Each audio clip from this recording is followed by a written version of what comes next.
Thank you, Mr. Speaker. Thank you, colleagues. I rise today to offer an amendment to what we refer to as the school omnibus budget.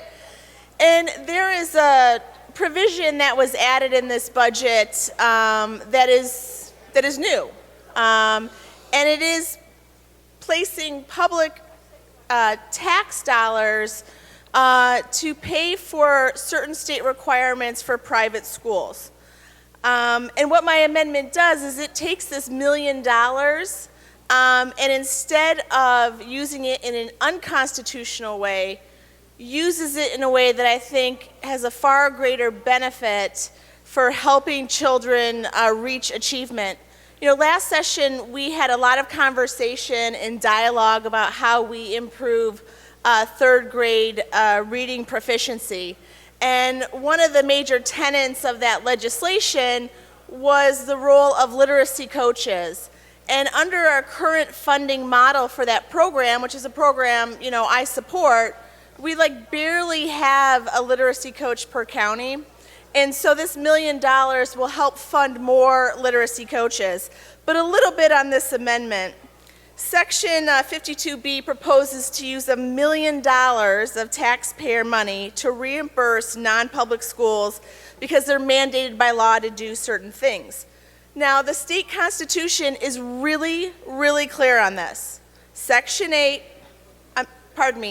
Article 8, Section 2 states, no public money or property shall be appropriated or paid or any public credit utilized by the legislature or any other political subdivision or agency of the state directly or indirectly to aid or maintain any private, denominational, or other non-public pre-elementary, elementary, or secondary school.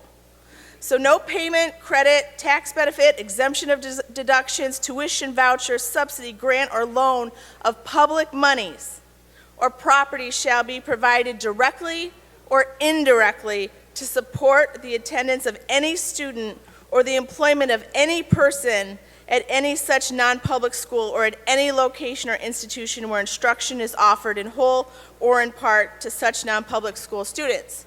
This is very clear, but yet we have an unconstitutional provision in our budget to fund education here in the state of Michigan. So we should not be using public money to pay private schools just because they have to conduct fire drills and tornado drills, meet building code requirements, meet asbestos, pesticide, and food safety requirements. We do not do this for any other business or institution. I mean, think about things we have on the books where we mandate private business and to ensure that employees and consumers are safe. If we start paying non-public schools for these mandates, this is a very slippery slope. Who's going to be the next one to come around and say, hey, state, you're mandating that I do this, but you're not funding it?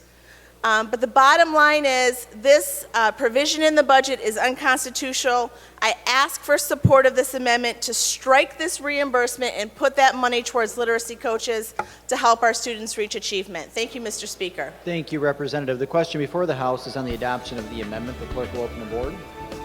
The amendment is not adopted.